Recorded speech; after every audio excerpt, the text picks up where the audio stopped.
Welcome to the world's #1 fitness business podcast for health club owners, gym managers, and fitness entrepreneurs. As always, this will be a great show as we have another expert to help your fitness business and your career. We'd like to thank our premier sponsor, Active Management, for supporting us, and we highly recommend becoming a member of Active Management to strengthen your business in 2016. There are loads of resources members receive, so join the Active Tribe today at www.activemgmt.com.au. Now that's enough from me.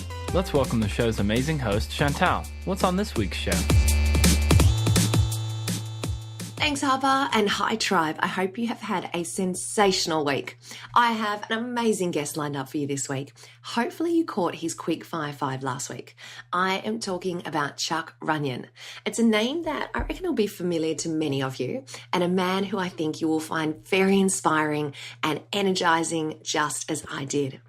In 2002, Chuck revolutionized the fitness industry when he and Dave Mortensen co-founded Anytime Fitness. Amongst many other accolades, Chuck received a leadership award from Chief Executive magazine for his commitment to investing in people and in relationships. And leadership and teams and people is a big area that we delve into during today's interview.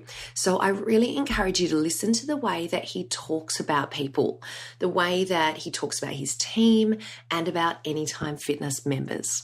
All of that is coming up really soon. But first, it's time for me to ask you a favor, because as you know, it makes me so proud and happy to know that our show is reaching people all across the world. And I really hope that you are loving the information that you hear every week. So this is the favor that I have to ask you.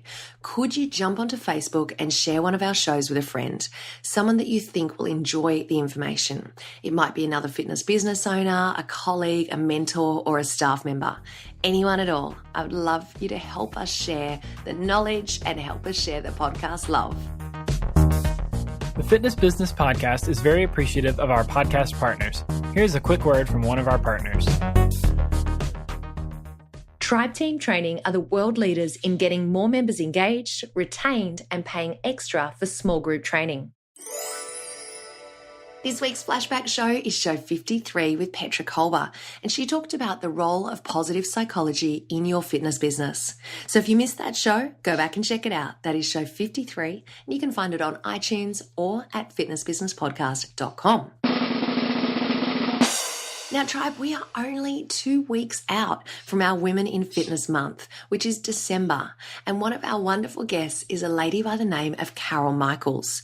She won the 2016 IDEA Health and Fitness Personal Trainer of the Year Award. And she's also the founder and creator of Recovery Fitness, which is an exercise program designed to help cancer patients recover from surgery and treatments. She is an amazing woman, and I cannot wait to share her story with you in just a few weeks' time.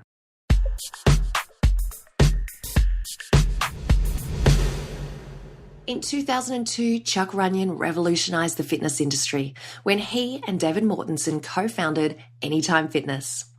For his unprecedented and unique contributions to the fitness industry, in 2009, Chuck was honored as the John McCarthy Industry Visionary of the Year by IHRSA. More recently, as I mentioned earlier, he was honoured by Chief Executive magazine with its inaugural Leadership Award for his commitment to investing in people and relationships. And under his leadership, Anytime Fitness has earned numerous industry accolades, including the #1 top global franchise, one of America's most promising companies, the fastest growing fitness club in the world, and the best place to work in Minnesota. Tribe, I loved doing this interview. Chuck has a way of making you feel super energized, and he is genuinely passionate about the fitness industry. Here is my interview with Chuck Runyon. Chuck, are you ready to fitspire our global tribe of fitness business owners and managers? Heck yes. Now, Chuck, I've just shared your bio with our tribe, and, the story of Anytime Fitness growth is inspiring, and I know that you've had years of success. It sounds incredible. Now, you've got to tell us, have there been any roadblocks? Have there been any hurdles along the way? Yeah, from the outside looking in, for 14 years of franchising, we'll end the year here at 3,500 clubs open for Anytime Fitness, about 70 open for Wax and City. It looks like this meteoric growth and success, but there have been so many missteps or mistakes along the way, bad ideas, poor execution, and not everything works out the way you think. And so, but we just continue to try to learn here from our mistakes and execute better next time. So, despite what you may see, it's been 14 years of, making some mistakes along the way. Chuck, do you think that we could get into the nitty-gritty? Is there any of those that you think that you could share with us? Yeah, look, at some of our digital efforts, I think we're not well executed. So the idea was sound in what I would say is like the first, second, and third inning of an idea, but you've got to carry it through all the way through the ninth inning. I'm using kind of a baseball analogy there, but we just didn't do a great job during the middle innings to carry it out, to execute at the level needed to make an impact within our system. And so, it's, again, an idea is worthless without execution. And so I'd rather take a mediocre idea and execute it better than have a great idea and poorly execute it. So, that's caused us to reanalyze the resources we have here with personnel and strategy and priorities to make sure we can deploy this throughout the entire network. So, and I think as I look back on it, the strategy may be sound, but again, you've got to execute on that strategy to really make it pay off. Yeah, thank you for delving into that for us. Chuck, now I want to hit you up with some questions around Anytime Fitness. First and foremost, how many clubs do you guys have across the world?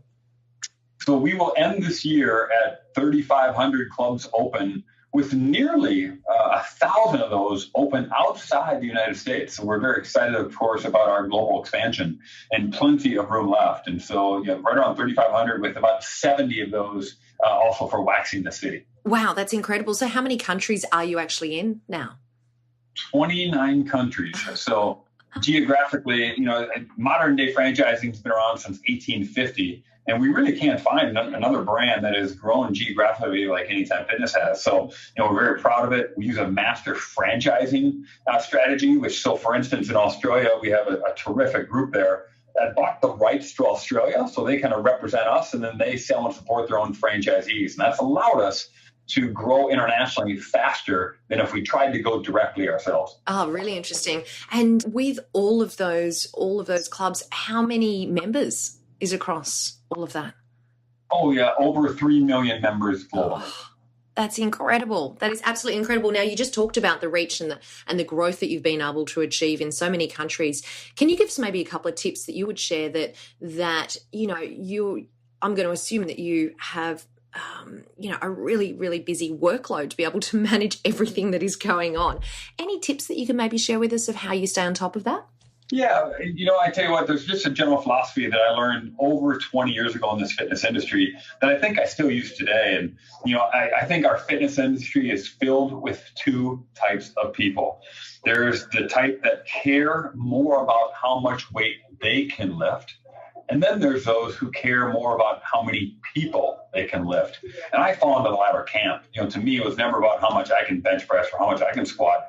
I was always concerned about my clients, or my stakeholders, my members, the people on my team, how I could lift them. And I still see that on social media today. I see trainers who are just more concerned about their weightlifting than they are about their clients. And so, that has, I think, been a differentiator for me over 20 years ago, is I always knew that to have impact in this world and to create a successful business, I had to enrich other people first. And that's just like a personal trainer, right? Enrich your clients first. But the difference is I've scaled that now to a global business. But I still today think about how I can lift others, how I can lift our members, how I can lift our employees, how I can lift our franchise owners. That has stuck with me for over 20 years. And so for anyone listening in this, right, remember, it's not about what you can lift. It's not about how fast you can run a mile. It's how many people you can lift. And as a franchisor, that is so meaningful, because we don't focus on our profits or success at Self-Esteem Brands. We focus on our franchise owners' success first. We lift them up first before ourselves. And so I'm telling you, that has not changed for me for 20 years. So if there's anyone listening to this, put others first and your wealth will come later. I absolutely love that, Chuck. Thank you so much for sharing that. And you did ask specifically about, managing time. And, I've kind of had a courtside seat here to success. So over the last 14 years, remember, every one of our franchise owners gets access to all the same resources, all the same training, right? But some are more successful to others. And the differentiators I've seen are really, it comes down to mindset, it comes down to time management, it comes down to leadership of people. And, you asked, how maybe being so busy we can accomplish much. I'm very, very careful about my time. What I spend time on ultimately defines what I care about. And so we're all given 24 hours a day. We're all busy in this industry. But I would tell anyone, you show me what you spend your time on, and that tells me what you prioritize in your life. Especially if you want to be a small business owner, you want to be successful, you've got to put your efforts and time towards the biggest impact for your stakeholders and, of course, for your business. Chuck, I guess one part of it is the time management part, but the other bit that I'm interested to get your advice and opinion on is, how is it that, I have no doubts that you would have many opportunities come across your desk, and obviously, you want to be focusing on your core product and your core vision.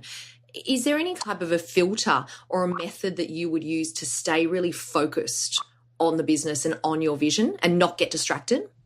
That is a great question, because I'm just being completely honest here. I love opportunities, and sometimes I can be easily distracted, right, at something new and cool. But my partner and I have purposely hired some very smart, very courageous, very strong people here who act as a filter, who say, Chuck or Dave, guess what? That idea is not a priority for us, or that idea is not smart, or we cannot do all that. We've got to stick with our priorities.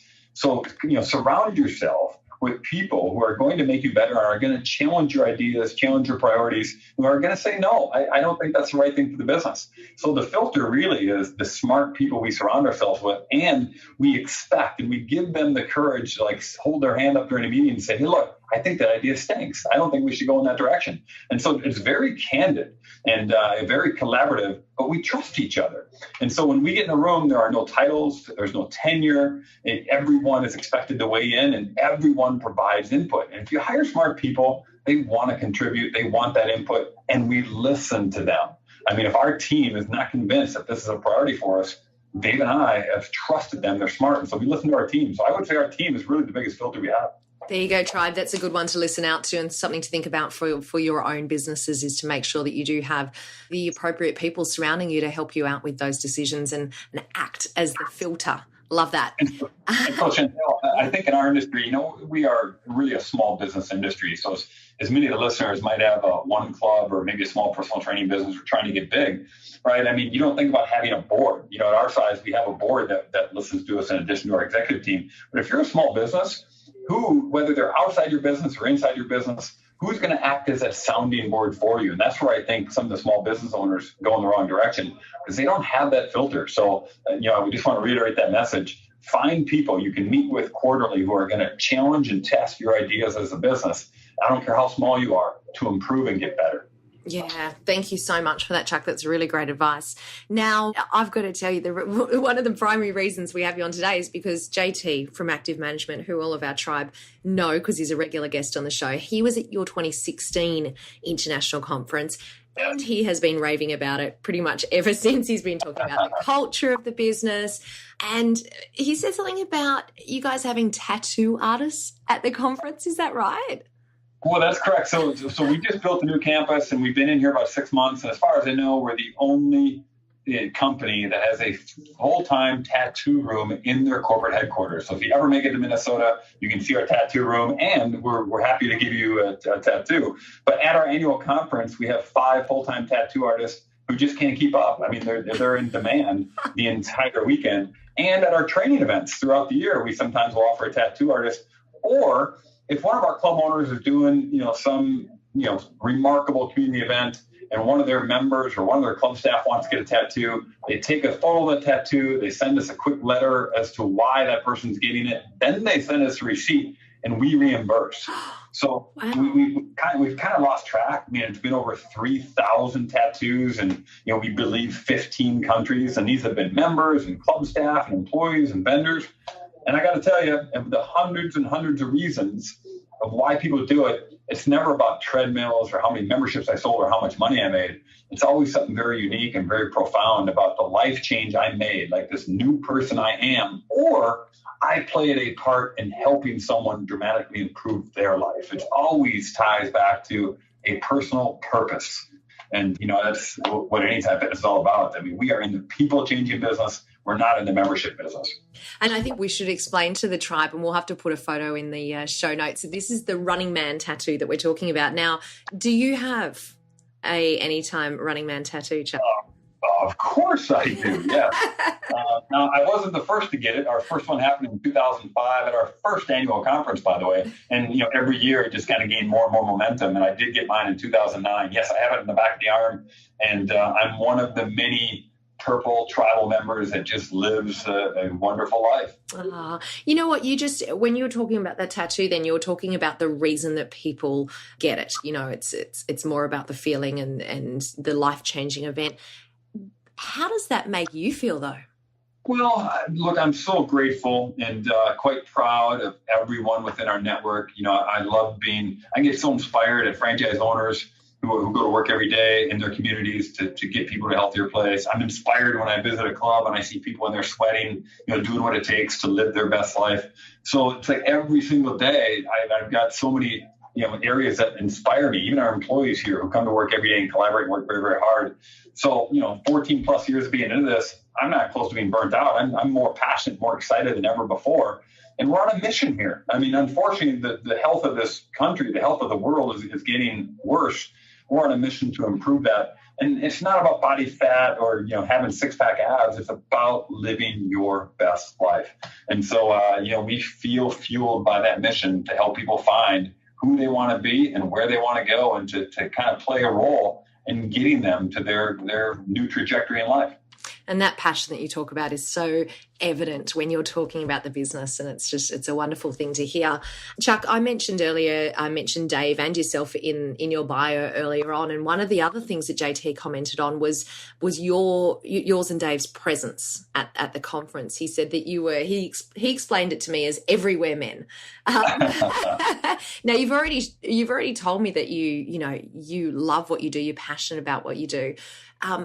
Explain to me about that presence. Do you do it for the passion? Do you do it because you want to be, seen as the leader and the role model? What's the reason that kind of drives you? Well, I think you have to live the values of the organization. I mean, you just have to exhibit it. You've got to be authentic. And if you were to visit our corporate office, or anyone was, they would see what looked to appear to be street signs. And on these street signs, you'd see four words. It would be people, purpose, profits, and play. And I'm going to repeat that again: people, purpose, profits, and play. And for us, those are the four primary pillars that we operate from. We want to invest and believe in people. We want to have a purpose to make this world a better place. We want to profit with, of course, monetary profit and the profit of better health and lifestyle. And we want to have a great deal of fun when we're doing it. And so this annual conference is our time to bring that to life. And so, we're talking about our member success stories for the purpose side of it, our franchisee success stories. We're talking about how to make the business more profitable. Dave and I are connecting with our stakeholders, our franchise owners who go to work every day and blood, sweat, and tears to operate their business. But then I got to tell you, we have a great deal of fun. I mean, it is the 1 week of the year where I hardly get any sleep. I mean, I'm probably up till 2, 3, 4, 5 in the morning every day. But you know what?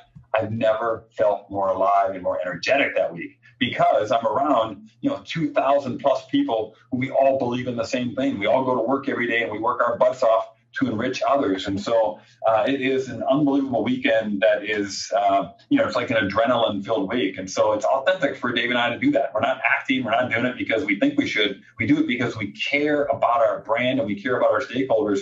And I want to try to meet and hug and high five every single person in attendance. And so for me to do that with 2,000 people means I got to stay up nearly 24/7. So we will do what it takes.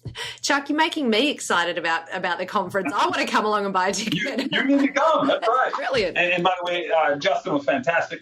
He's worked with our multiple club operators. He's done some sessions for us. So he was wonderful, and he's helped improve our brand too. Oh, that's phenomenal. That's so good. So I'm hoping that we can pick your brain when it does come to leadership, because a number of our tribe members out there would be really working on being great leaders in their businesses. If you had to identify 3 top traits for quality leadership, what would they be? Number one, I think great leaders listen. I mean, if you do a good job of hiring smart, talented people, they should be teaching you about areas of business that you're not an expert in. So when I'm in a meeting, I want to talk the least. I really want our team to give us their input. What do they see from their perspective on the business that is going to help us all make a great decision? So first and foremost, right, we listen. I think I need to create a culture that people can feel courageous and confident and to be candid and to be collaborative. So I think it's, making sure you're always creating that type of safe culture for people to give their very, very best, or maybe raise up their hand and say, hey, I've got an idea, without the fear of people saying that's a terrible idea. So it's, listen, create that culture. And then we use a term here called ABLEC, ABLEC. And what that stands for is always be learning and eradicate complacency. So, man, one of my jobs here is to never let this company be satisfied, to not let complacency grow in the shadowy corners of a fast-growing organization. I mean, I've got to stomp that out. And so, look, on one hand, I want to congratulate our team. I want to give them a high five and say, you're doing great work here, but let's not be satisfied with what we did yesterday. We've got to get to work today. And so that may not sound as strategic, some big, bold idea, but it's really about making sure that we all come to work here and we try to get better every single day on behalf of all of our stakeholders. Chuck, I'd actually like to talk to you more about that culture side of things, because you delved into it in the answer then and in the previous one. And as you mentioned, I mean, you and Dave have created this incredible culture, and it's obviously evident at the times when you get together for the conferences. My question is, how do you then ensure that culture and that passion remains with all of the franchisees and then filters down to the members outside of those times when you're all together in one place? That's a great question. And I don't know if we've mastered it, but it's something we're trying to be very intentional about. We use a phrase, we say everything about the brand starts here. And so therefore, we're very careful, first and foremost, to hire people for cultural fit as well as strategic fit for the business. To make sure that people who want to work here believe in what we do, and we can take the work very seriously without taking ourselves seriously. So, first of all, we have to get it right here, hire the right people. Secondly, at all of our training events, it's not just about helping them operate a business better, but it's about having them understand our values, understand our culture, and then when a franchisee comes to a training event, take some of that culture, put it in their back pocket, take it back to their community, and now bring it to life within their club and within their community. So we want to give them that so they can do it. And then for our members, we're trying to do it through social media. And also, if we do it correctly through our club owners and through the club staff, they can, transfer some of that culture we're going for. And again, we've got some work to do there. It's not as consistently delivered across 3,500 clubs as it needs to be, but this is going to be a focus for us. Because, look, we can out-care our competitors, right? We can coach and connect with our members, unlike any of our competitors. And that's just something we need to carry out more consistently on a day-to-day basis. Out of interest, are there any businesses outside of the fitness industry that you look at and you really admire their corporate culture? Yeah, I'm a big fan of Starbucks. I know they're used pretty frequently, but I think their leader, Howard Schultz, is very interesting. They only talk about 2 things, right? They only talk about their people and their coffee, and they call their employees partners. So that's it. They focus on being the best for their partners and delivering the best coffee. And remember, when Starbucks was going through some very rough years there, Howard was under immense pressure to cut back on health care for all of the partners or employees. He didn't do it. He stuck to his guns. And in addition, right, he's been, I guess, very vocal on some social issues. So I admire his courage. I think Starbucks worries a lot about their culture and worries a lot about their coffee. And I like to believe the self-esteem brands obsesses about our people in our network, and of course delivering fitness or delivering, hair removal, body waxing if you're with Wax in the City. So, at the end of the day, we're an organization that is centered around enriching people, much like Starbucks. Chuck, we often hear about high turnover in the fitness industry. Is there any advice that you can share with us for keeping staff within our business? Yeah, and look, I'm going to call out all your listeners. If you're experiencing consistent turnover, it's on you. You are the leader of that organization, and people typically leave their direct managers because they're not feeling inspired. They're not feeling, of course, cared about. They don't feel like they matter. And so there's no reason, I don't care about our industry turnover. There's no reason to experience it. And so I can see this with our best owners, right? They're better at engaging their team versus others. So we've all got to get better at the leadership. And let me just give you a few tips. Right. First of all, one of your jobs is to make sure that they have input on the business and they understand that they matter. Right. I mean, one of my jobs here is just to make sure everyone understands their significance in the organization and how their work on a Tuesday afternoon shows up somewhere else in the world to improve a franchise owner's life or to improve a member or client's life. And so make sure they understand their significance. It goes back to that purpose.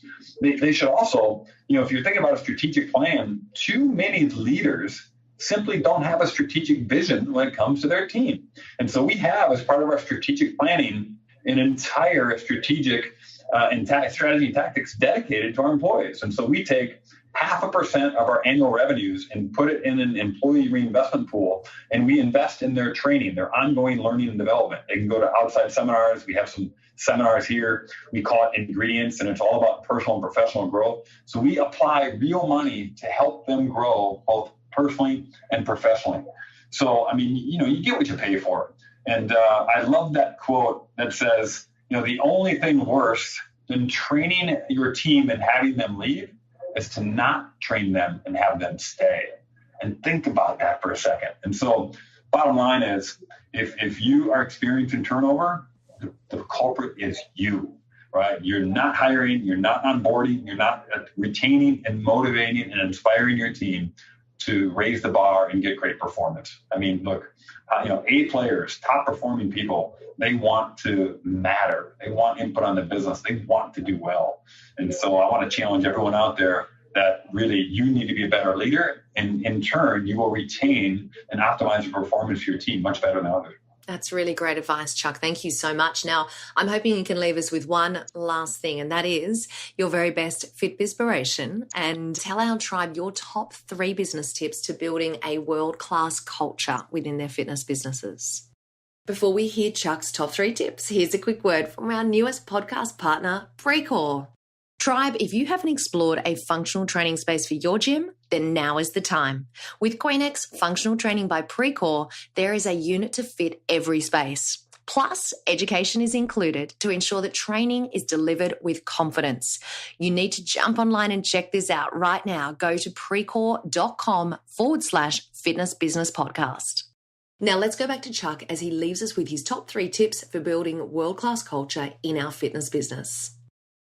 Well, I could easily say that to me, our philosophy around people, purpose, profit, play is really a compass for our business. It has really become a compass for my life.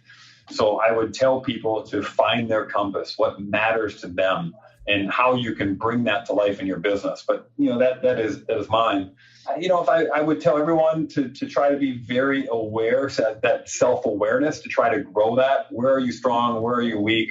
How can you offset that weakness in your business, or how can you make up for that? And how does that show up in your business as well? Continue to read. Every day. I'm more of a student now than I ever have been in my life. Every single day I'm spending, on a bad day, an hour, on a good day, 2 hours, reading and trying to learn. And not just from within our industry. I'm trying to, look at technology industry, look at consumer, look at retail, read whether it's leadership books or marketing. I'm just trying to read. And so, do not stop learning. Do not rest on your laurels. You got to practice that, always be learning, eradicate complacency too.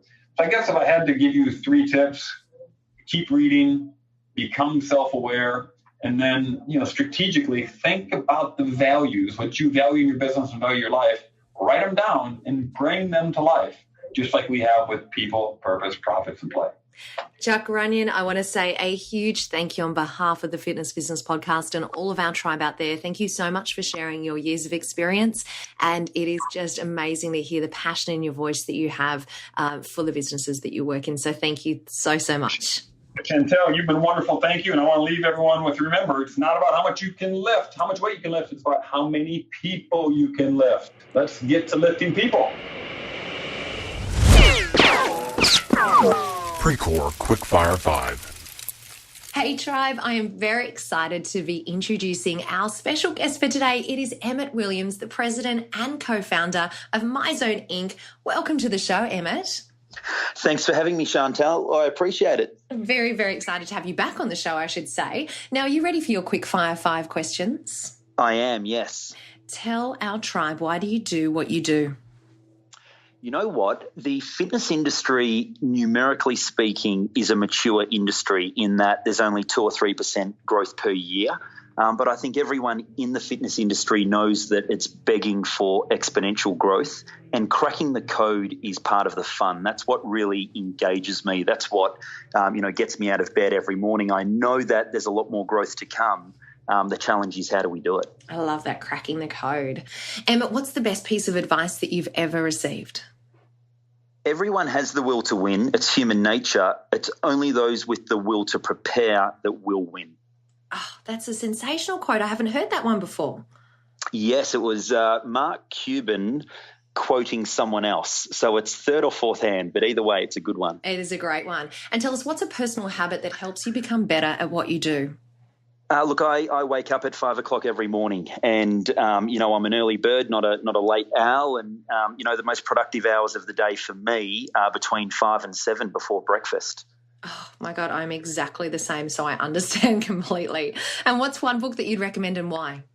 You know what? I've got to tell you this. It's a website. It's lynda.com, Lynda.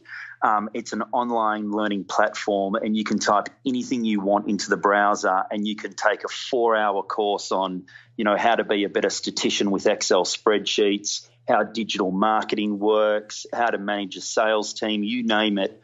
It will provide you with the videos and the content behind it. So I'm a little bit of an addict with lynda.com at the moment, and I'm not reading books. I'm waking up in the morning and doing Lynda. Wow. That's not what it sounded like. Do you want to rephrase that? I think your listeners will understand that was a slip of the tongue. And hello to my wife, Laura. Good morning. Well saved, well saved. Okay, and why should our tribe come back next week and listen to the main show? Well, what we're going to be doing is reviewing the MotionSoft Technology Conference, which was 2 days in Baltimore of panel after panel after panel, and each panel was made up of the leading CIOs and CTOs from the industry, both in America and internationally. And we'll be, reviewing what's going on at the moment in technology, but more importantly, where it's going in the next 36 months. That is huge, and I'm really excited, and I'm really grateful that you are going to be our translator, Emmett, for that, because I think that for anyone that didn't go to the conference or hasn't read anything since that time, I think it's going to be really fascinating to hear your review and your feedback from attending. So thank you so much for coming on the show and doing that, and we can't wait to have you back next week. I look forward to it. Thank you. It's time for the Fitness Business Podcast Wrap. Here are my top takeaways from this week's show. Chuck said, always put others first and then your wealth will come later. He said, find people that you can work with that are going to challenge and test your ideas. Allow staff to have input on the business and let them know that they matter. Invest in your team's ongoing training and development. And last but not least, never stop learning.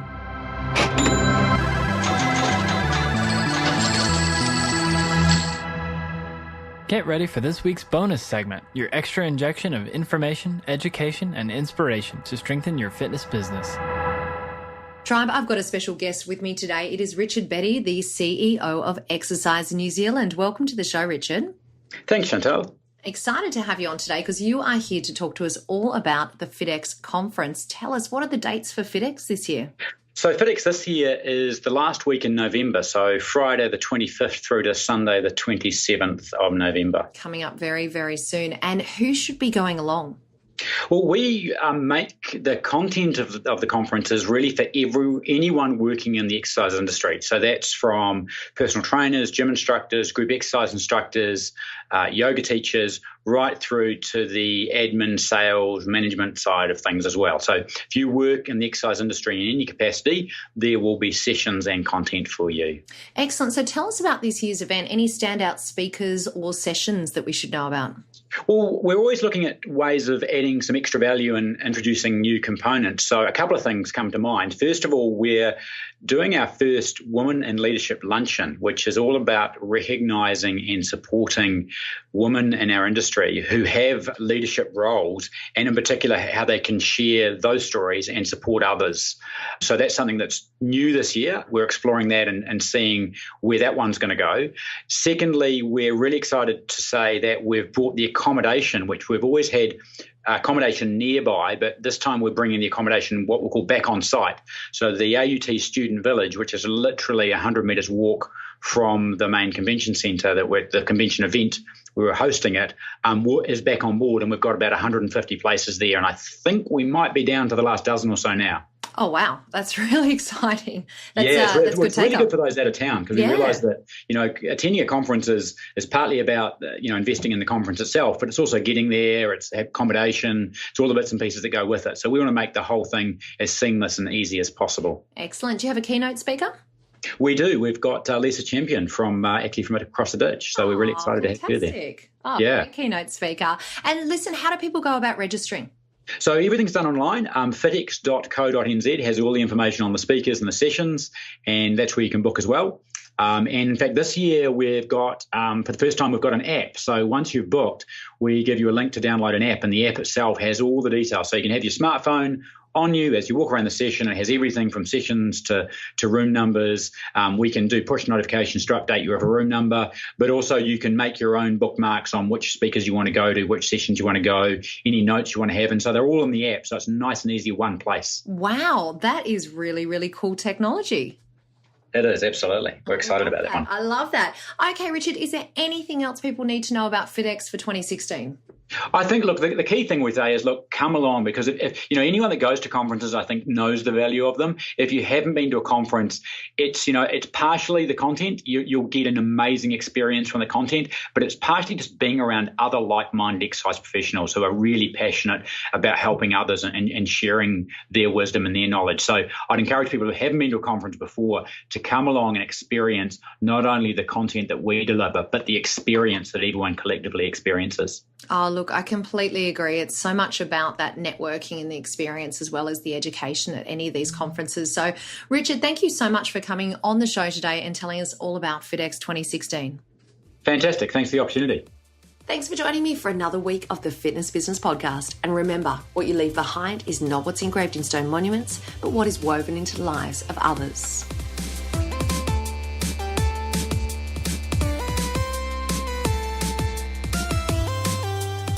Great show this week that you should be suffering DOMs, delayed onset mind soreness, as you are overloaded, and that's when your mind is strengthened. You and your business have been strengthened thanks to the amazing support of our premier sponsor, Active Management. Check out www.activemgmt.com.au only if you want to strengthen your business and your leadership.